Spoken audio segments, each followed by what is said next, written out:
Bonjour à tous, on se retrouve pour la deuxième partie de la conférence de Caroline qui a abordé le sujet des acides gras dans sa conférence de fin de cycle. Aujourd'hui, elle va aborder quelques notions de recherche, de génétique, mais aussi de décodage psychobiologique autour du cholestérol et du surpoids. Merci pour votre écoute, merci pour votre attention. On se retrouve pour une prochaine vidéo la semaine prochaine. N'hésitez pas à me laisser des commentaires et n'oubliez pas de vous abonner. C'était Jean-Brice Tivan, je vous laisse avec Caroline. Donc, comment améliorer concrètement sa santé? Donc, pourquoi manger suffisamment de gras?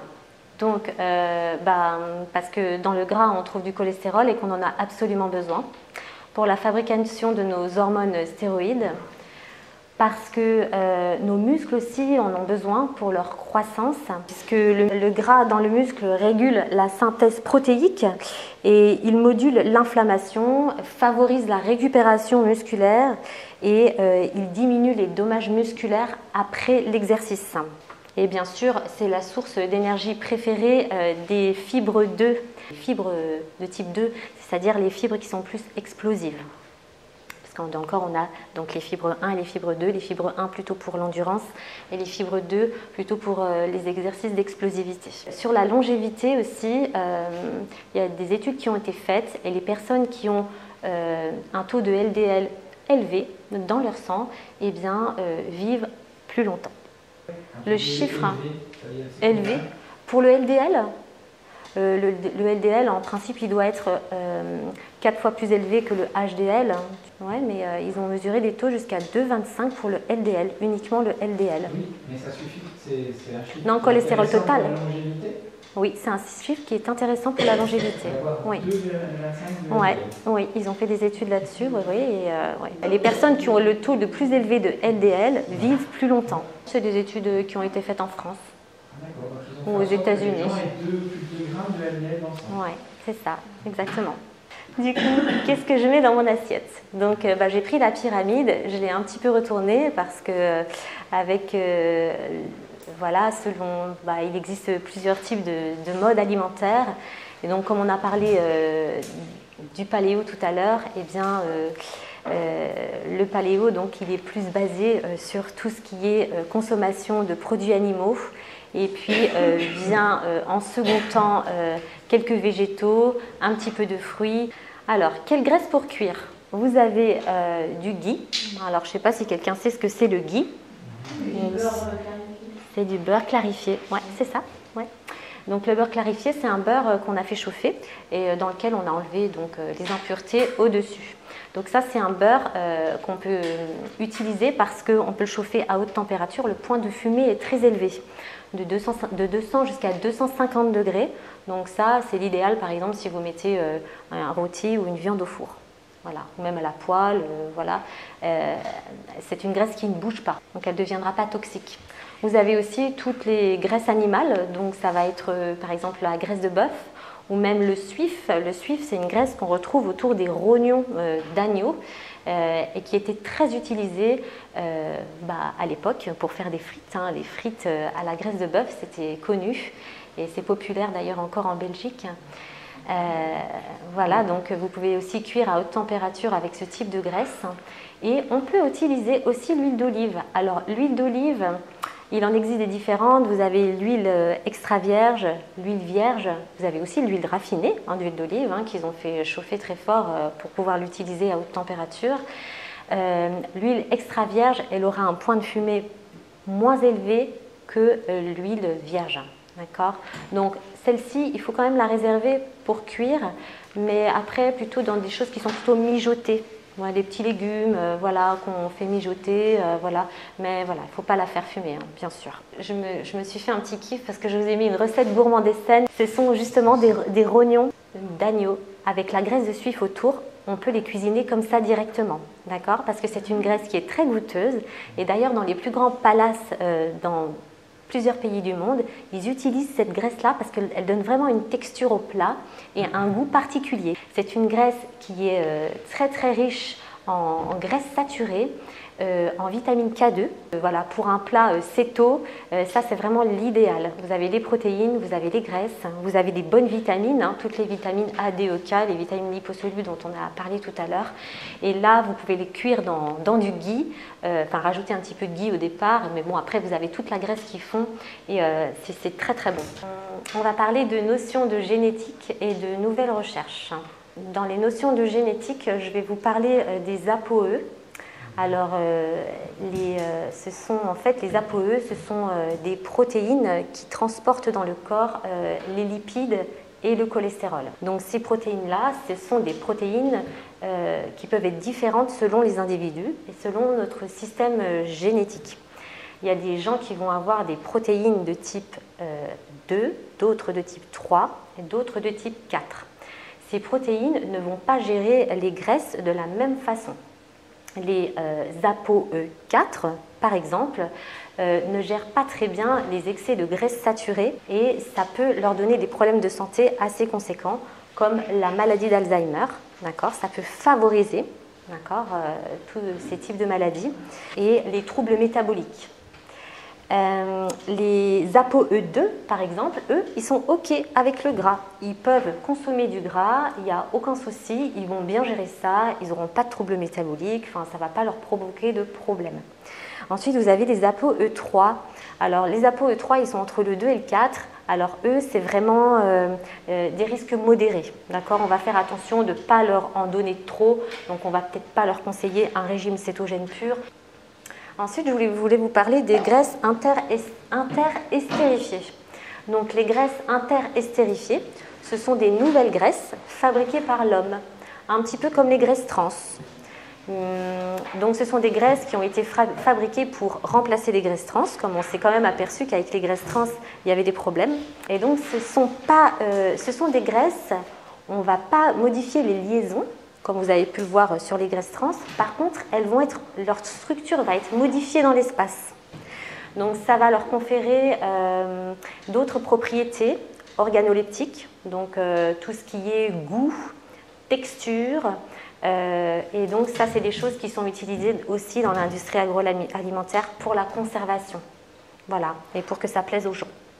Je vais vous parler aussi des graisses, de l'impact des graisses polyinsaturées sur la mitochondrie. Alors, les mitochondries, c'est des petits organites qu'on trouve dans les cellules et c'est celles qui fabriquent l'énergie cellulaire. Et donc, quand on consomme des graisses polyinsaturées, alors j'ai lu une étude là-dessus, quand on consomme des graisses, en fait, le corps est capable, j'ai entendu, j'ai pas lu, j'ai entendu quelque chose là-dessus, le corps est capable de savoir où on est. Donc voilà, si on consomme des graisses plutôt comme de l'huile d'olive, des graisses saturées, des graisses polyinsaturées, voilà, le corps est capable de savoir où on se trouve et ça génère des signaux très profonds dans l'organisme. Et par exemple, quand on consomme des acides gras monoinsaturés, comme ceux qui sont en grande quantité dans l'huile d'olive, eh bien, ça donne un signal à notre corps qu'on va, par exemple, rentrer en hibernation. Donc, ça va nous faire chuter le métabolisme, le fait de consommer en quantité, je parle en quantité, ces huiles-là. Et du coup, le métabolisme va chuter parce que le corps va vouloir préserver les graisses qui lui restent. C'est comme si un peu, c'était un signal qu'on va entrer en hibernation et c'est plutôt des choses qui se mettent en place quand, par exemple, il y a des conditions climatiques très extrêmes. Quand, par exemple, il fait très froid, comme au pôle Nord, ou bien qu'il y a de la sécheresse, eh bien, le corps va s'adapter, mais en fonction de l'alimentation qu'il va avoir au niveau des graisses, ça va lui donner des signaux, et puis il va pouvoir gérer ses graisses différemment. Alors, soit plus les stocker, soit plus les utiliser. Et donc ça s'appelle aussi l'état de torpeur quand le corps se met comme ça. Alors j'ai entendu quelque chose par rapport à ça. Ce serait les acides gras oléiques, ceux qu'on trouve dans l'huile d'olive et il y en a un peu aussi saturés. Voilà. Alors après, j'ai cherché des études, j'ai rien trouvé. Mais en tout cas, j'ai entendu ça. Mais je n'ai pas trouvé d'études. Donc peut-être que, je ne sais pas, si quelqu'un sait. C'est vrai qu'il existe des études qui ont été faites, ça a été étudié en fonction des humanitaires que consomment certains insectes. Et plus on va vers les pôles chauds, l'équateur, plus les insectes contiennent des acides gras déjà saturés. Et quand on remonte vers les pays du Nord, les fruits du Nord contiennent beaucoup plus de monoinsaturés et donc le mode stockage est enclenché grâce à ces informations-là. Voilà, c'était ça l'idée, c'est ce que les insectes contiennent comme variété d'acides gras dans leur corps en proportion. D'accord. Ils ont beaucoup plus de monoinsaturés, je crois que c'est dans le Nord que dans le Sud en fait. Ouais, donc ça favorise le stockage de la graisse, Voilà. plus on monte pour les réserves, pour la protection de l'organisme. Donc là, je vais vous parler de notions de psychologie et de ressenti psychologique, décodage psychobiologique, puisque voilà, on a parlé de graisse, de surpoids, et donc le décodage psychobiologique des symptômes, c'est une approche psychologique en fait qui cherche à comprendre les symptômes physiques ou émotionnels d'une personne en les reliant à des causes psychosociales ou émotionnelles. Donc ce sont des symptômes qui sont dus en général à un choc psychologique qui est intense et vécu dans l'isolement. J'aimerais vous parler du cholestérol déjà, parce que le cholestérol, donc, on a remarqué, donc il y avait des cholestérols qui augmentaient. D'ailleurs, j'ai eu une consultante dont le cholestérol a augmenté, mais d'un gramme suite au décès de sa mère. Son cholestérol a augmenté d'1 gramme suite au décès de sa mère. Donc, il peut y avoir des causes psycho-émotionnelles par rapport à l'excès de cholestérol. Et donc, parce que quand il augmente, c'est pour solidifier ou protéger les liens familiaux. Quand on a besoin de stabilité aussi, ou de soutien, de cohésion familiale face à des déséquilibres qui sont perçus au sein de la famille. Donc voilà, donc ça peut arriver hein, parfois. Moi, je l'ai vu en réalité. Quel est le lien entre... Pourquoi le cholestérol dans ce conflit-là? Parce que le cholestérol, c'est le cholestérol qui protège nos cellules. C'est lui qui protège nos cellules, qui les solidifie aussi. Donc voilà, c'est un petit peu comme une image. Le cerveau, il sait faire ce lien. Oui, il sait faire ce lien. Il sait faire ce lien. Biologiquement, c'est parce que c'est des briques de construction en fait. Oui. De réparation. Que tu mets les unes sur les autres, tu vois. Oui, un petit peu quand tu as quelque chose d'abîmé dans le corps. C'est un cicatrisant. C'est un cicatrisant. Quand dans l'athérosclérose, on le retrouve. Aussi, on va parler de protection avec le surpoids, donc concernant la protection physique, émotionnelle et aussi le besoin de réserve. Donc, quand on a du surpoids, ça peut être pour se protéger physiquement, se protéger des traumatismes physiques, se protéger aussi pour amortir les coups. Émotionnellement, c'est pour maintenir la distance entre soi et les autres, donc on prend du poids, vraiment pour s'isoler. Et aussi quand on a besoin de réserve, quand on a peur de manquer. Quelqu'un, par exemple, qui n'a pas eu d'attention de ses parents, de son entourage, peut aussi prendre du poids pour montrer qu'il est là. La mémoire du gène économe. Oui, c'est pas le même. C'est un autre programme. Un autre programme. Ouais. Avec eux, je fais beaucoup. Pour la survie. Il y en a plusieurs des conflits associés au surpoids. Donc pour ma part, je pense que j'avais quand même identifié ma prise de poids à l'âge de 13 ans, puisque ma maman à l'âge de 13 ans a eu la même chose. Et ma grand-mère à l'âge de 13 ans, c'était en 1939, donc c'était la guerre. Et 39-45, et je pense que c'est quelque chose qui a joué, parce que ma fille aussi à 13 ans a pris du poids. Je pense qu'on doit avoir un programme comme ça, donc maintenant j'ai intégré, je pense, voilà, j'ai travaillé là-dessus. Mais qu'est-ce qui a fait que tu as maigri alors, toi, toute seule? Eh bien, en fait, c'est parti tout seul. Oui, mais pourquoi? J'ai fait attention en même temps, j'ai travaillé beaucoup sur moi, surtout étant donné que... À 16 ans, à 17 ans, tout ça, dans cette période-là alors? Sur moi? Bien sûr, j'ai travaillé sur moi parce que j'avais des bouquins, j'ai essayé. Adolescente. Tu as eu une prise de conscience? Non. Quand tu as commencé à maigrir? Oui. Tu as commencé à maigrir à quel âge? 17 ans, 18 ans, juste après la photo que vous avez vue. D'accord. Il s'est passé quelque chose? Déjà, oui, il s'est passé quelque chose, je ne sais pas trop quoi. Mais en même temps, j'ai travaillé aussi sur moi avec la nutrition. puisque je faisais pas mal de choses. C'est pas le problème du conflit alors. Mais peut-être que ce serait parti tout seul. Je sais pas. Il y a peut-être les deux, je dirais. Alors, le conflit vient d'où, à ton avis? Parce que tu m'as dit qu'il vient De ma grand-mère. la grand-mère. Oui. Le conflit, c'était quoi pour elle? Bah, c'était qu'il fallait faire des réserves parce que c'était la guerre et il n'y avait rien à manger. C'est l'angoisse de manquer. Ouais, la peur de manquer. Et elle avait quel âge à ce moment-là? 13 ans. D'accord. Et ça a duré combien cette angoisse de manquer? Bah, tout le temps de la guerre. 39-45, Peut-être même 5 un ans. peu après. Tu vois? Donc toi, ça a 13 et duré- 5, Si tu as cette mémoire-là, 18. ça va durer la même chose. Voilà. Bah, à 18 ans, j'avais récupéré mon poids. D'accord. Voilà. Mais même, bon, bah, du coup, j'ai fait quand même pas mal de recherches et de choses parce que j'ai mis des choses en place. Mais ce serait sans Oui, doute non, parti mais tout seul. Si tu fais ce parallèle, il faut essayer de voir ce qu'elle a ressenti à ce moment-là, Oui. combien de temps ça a duré, pourquoi toi tu le fais à la même période, Ouais. et pourquoi ta fille elle fait à la même période. Voilà, en tout cas, c'est quelque chose que j'ai constaté. Et ta mère, c'est parti, c'est tout ça? C'est parti tout seul. Ouais, pareil. Puis à l'époque, voilà, il ne faisait pas de régime ou de choses comme ça, donc voilà. Ce qui est étonnant, c'est qu'elle a grossi pendant la guerre. C'est ça que tu m'as dit. Ouais, elle a grossi pendant la guerre. Alors que. Excusez-moi. Il va y avoir des pénuries.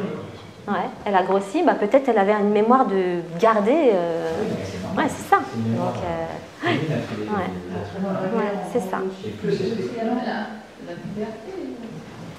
Ah, peut-être qu'il y a la puberté aussi, bien sûr, hein, tout ce qui est hormonal, il y a beaucoup de choses, hein, oui, oui, bien sûr. Bien Après, sûr. c'est peut-être passé quelque chose, une agression ou quelque chose, hein. C'est 13 ans. Hein. Mhm, Parce que c'est pas que le début de la guerre. Hein. bien sûr. Il peut y avoir- Il y a eu beaucoup de choses. Tu sais, toi, ce qu'elle a vécu, non? Non, je ne sais pas. En tout cas, elle avait un taux de cholestérol explosé, elle est toujours vivante, elle a 96 ans. Donc D'accord. voilà, tout va bien. Donc, quoi, le cholestérol, hein. Voilà, comme quoi le cholestérol, voilà. Voilà. Vous voyez comment on peut pas faire de lien? Par contre, je ne peux pas lui faire manger d'œufs encore, hein, pas trop, hein, parce que Ça donne du c'est que plaisir. 2 par semaine. Hein, Alors, en conclusion, eh bien, en conclusion, je dirais que il faut réapprendre à aimer les produits animaux et les produits contenant des acides gras saturés. Il faut donc diminuer tout ce qui est graisse végétale et les produits transformés. Il faut consommer aussi plus de viande issue d'animaux qui ont pâturé, qui ont brouté et qui contiennent donc CLA et des oméga 3. Il faut retrouver un mode alimentaire simple, un petit peu comme au paléolithique, avec des viandes, des poissons, des œufs et un peu de végétaux. Modération et diversité, je dirais, finalement, on a quand même besoin de toutes les graisses.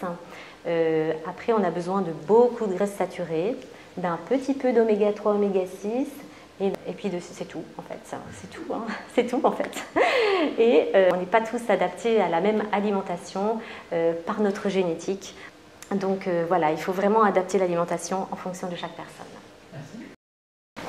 Les acides gras trans, c'est des acides gras qui sont monoinsaturés, hein, ils sont déformés Oui. par la saturation. Hein. Oui. Donc les 6, ils gardent une forme à peu près rectiligne, ou je ne sais plus. Ouais, En tout cas, les 6 plutôt, sont reconnus par l'organisme, Oui. et ils sont sains, entre guillemets. Mhm. Et les trans, ils sont déformés complètement, et ils ne prennent pas de place dans le métabolisme du mammifère. Quoi. Et dans le lait de la vache? Alors, chez les vaches, il y a des acides gras trans, mais il y en a à peu près 3% chez les vaches qui sont, entre guillemets, en mauvaise santé ruminale. Il y en a tout au plus 5% dans l'ensemble des acides gras. Dans une vache qui n'est pas Dans une vache qui n'est pas spécialement en bonne santé ruminale. Voilà. Et Il y dans a des oxydations qui se font. Dans une vache saine, dans les vaches saines, il y en a beaucoup, beaucoup moins. il y en a pratiquement pas. Il n'y en a quasiment pas. Alors, en tout cas, jusqu'à 3, 4, 5%, il n'y a pas d'influence sur la santé globale. Non. Par contre, dans ce qu'on a fait, ce qui s'appelle les margarines, Les acides gras trans, qui oui. devraient être interdites. Hein. C'est Il y a l'hydrogénation des acides gras, c'est simplement pour la présentation, la conservation, etc. Donc les margarines, il y a jusqu'à 30% d'acides gras trans. C'est hautement toxique. Quoi. Non seulement ça ne nourrit pas ces acides gras trans, mais en plus ils dérèglent complètement la mise en place des structures cellulaires, etc. Les signaux intercellulaires qui sont créés par la transformation des acides Et même, ils s'accumulent au niveau du foie et du pancréas qui ne savent pas du tout les gérer. Et... On ne sait pas comment faire. Ouais, c'est ça, il ne sait pas quoi en faire. Et après, au niveau de l'insuline aussi, tu as des problèmes de sécrétion et de choses comme ça. Hein. Ouais, ouais. Ça dérègle, en gros. Ça dérègle. Mais moi, je dirais, nos membranes cellulaires, notre structure profonde de tous les tissus de l'organisme, c'est des cellules. Et les membranes cellulaires, elles sont fabriquées à partir d'acides gras saturés, insaturés, monoinsaturés, polyinsaturés. Oui. Plus c'est polyinsaturé, plus c'est souple. C'est pour ça que les poissons de la mer du Nord, ils évoluent dans l'eau à 0 degré et ils sont quand même. Ça file, quoi. Hein, voilà. Donc, plus on a besoin, on a quand même besoin d'acides gras polyinsaturés pour la souplesse de nos structures cellulaires. C'est la base. Voilà. Oui. Et les acides gras trans là-dedans, la question c'est ça marche pas. La quantité. Bah, quels sont nos besoins réels en oméga 6, en oméga 3 apparemment, c'est tout petit. Apparemment, c'est très très peu. Apparemment, c'est surévalué. C'est très très peu. Aujourd'hui, c'est surévalué. Ouais.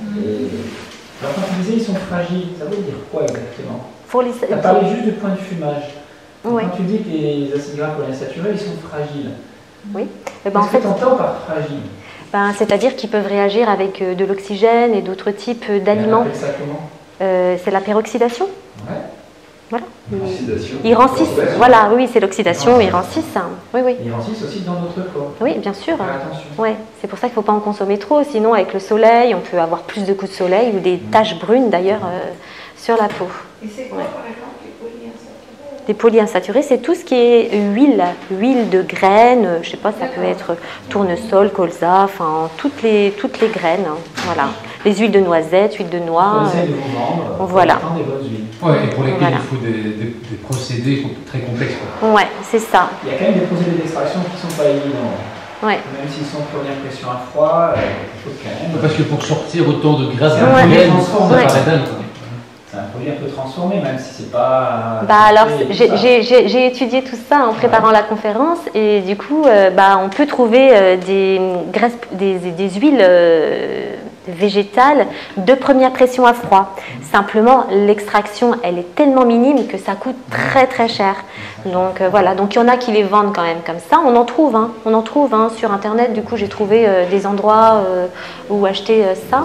Mais sinon, effectivement, c'est la pâte elle est pressée. Ils ajoutent des produits dessus qui font évaporer. Enfin, voilà, c'est vraiment. Ils chauffent aussi pour extraire un maximum l'huile. Ils chauffent. Non, il y a deux types de choses. Hein. Il y a deux types de choses. Il y a juste la pression, d'accord. Hop, là c'est bon. Votre huile, première pression à froid, elle n'a pas bougé, voilà, elle n'a pas été modifiée. Oui, c'est quand même un problème parce que c'est pas rentable. C'est pas rentable. Est-ce que c'est dangereux?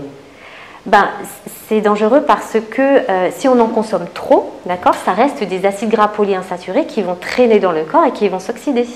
Voilà, donc si vous consommez par exemple beaucoup trop d'huile de colza, ça va augmenter votre appétit. Ça agit aussi sur la satiété. Voilà. Ouais. Moi j'ai fait le rapprochement parce que... Ouais. Tous.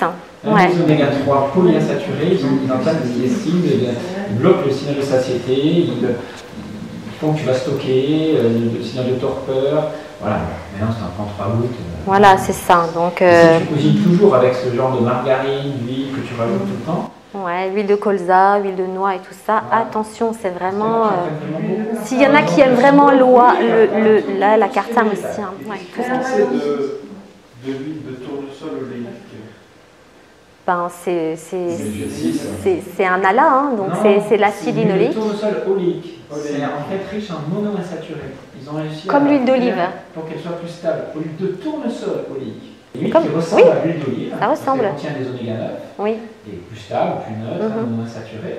Et elle pose moins de problèmes d'oxydation. Mais c'est d'un côté une blinde, non? Oui, mais ça n'a aucun intérêt. Après, il y a le canola. Le canola, c'est une espèce de colza et c'est fait au Canada. Et c'est pour ça c'est la contraction de colza et Canada, canola. Voilà, donc c'est une espèce différente et celle-ci, elle serait plus riche aussi en acide oléique. Voilà. Oui. Ouais, plus stable. Ouais, ils font ça beaucoup parce que justement, ils les utilisent en friture. C'est moins nocif, ils disent que... C'est leur huile d'utilisation. Voilà. Comme ils font beaucoup de fritures et de choses comme ça là-bas, voilà, ils utilisent l'huile de canola. J'aurais juste une question. Oui. Tu as parlé des APO 4 Oui, qui n'étaient pas adaptés aux graisses saturées. oui, Et pourtant, c'est le type, le gène qu'on va retrouver le plus important dans le paléolithique. je me suis trompée, j'ai fait une inversion? Non. D'accord. Tu as juste dit, ce que tu as appris, voilà, que les D'accord. APO 4 ne sont pas adaptés aux graisses saturées Ouais. selon la médecine fonctionnelle. Oui, Sauf que c'est le gène qu'on va retrouver chez nos ancêtres qui consommaient que des graisses saturées et qui étaient en bonne D'accord. santé à l'époque. ok. Donc ça pose un problème quand même. Bah, dans ce cas-là, oui. Du coup, c'est une corrélation. Il vivait pas très vieux quand même. Si, ceux qui dépassaient, ceux qui n'étaient pas tués par la chasse ou qui mouraient par Ouais. froid ou qui survivaient à la naissance, il y en avait 1 sur 5, 1 sur 10. Alors, Ceux-là pouvaient vivre 60 ans. Alors, C'est qu'il y a on d'autres trouvé des éléments. squelettes de plus de 60 ans. Il y a d'autres éléments à prendre en compte alors, peut-être des éléments modernes qui posent problème du coup. non, je pense que c'est plutôt génétique. Il y avait certainement des choses au niveau génétique, comme un truc avec des cellules, tu sais, pour la au niveau de tout ce qui est peroxydation, les peroxysomes. Après, je sais pas, mais Il n'y a c'est pas un vrai qu'il y rapport quelque avec chose qui ça? est pas logique. Ça, je sais pas. Pour Je ça, ne peux vous pas avez te des dire. défenseurs Ouais. du cétogène qui nous disent pourquoi s'en priver même si vous êtes APO4. De toute façon, si tu es Alzheimer et que tu es APO4, tu n'as pas le choix, tu ne vas pas pouvoir consommer de glucides. Si tu ne peux pas consommer de glucides, tu ne peux pas consommer de graisse, tu es bien dans la merde. C'est compliqué. Donc à un moment donné, Il faut faire de la graisse, mais pas trop. Des protéines en normaux et puis un peu de végétaux autour. Voilà, il faut pas. Sans graisse saturée. Sans trop de graisse saturée. Sans trop de Voilà, graisse. c'est ça. Tu peux en avoir Ouais. un petit théogène, en avoir un peu. Mais tu prendras moins de viande grasse ou des choses comme ça. Le docteur Biafourné, lui-même, il est, je crois, APO4, Ouais. et il fait un cétogène. Oui, Il dit que tout ça, c'est de la protéine. oui, on est d'accord qu'il y a ce courant-là qui dit ça. L'huile d'arachide, elles sont rentrées. Alors l'huile d'arachide, ça fait partie des oméga 6. Donc ce sera pas très bon, effectivement, à utiliser pour les fritures et tout ça. Ouais. Ça, il faut éviter. Ouais, il faut éviter. Je sais que dans certaines... Toutes les huiles végétales. Sauf la coco et la palme. Ouais. Ça en est plus palme. Coco, palme, huile d'olive. Merci Caroline pour toutes ces précisions. Si vous aussi vous souhaitez vous former à la naturopathie et accéder à certaines connaissances en matière de nutrition, mais aussi de décodage psychobiologique des maladies, contactez-moi si vous êtes intéressé directement à jbnaturo@orange.fr ou retrouvez une présentation plus complète de ces formations sur le site alsacenaturo.com. Comme vous retrouverez d'autres formations présentées autour de la naturopathie et du décodage psychologique des maladies. À bientôt!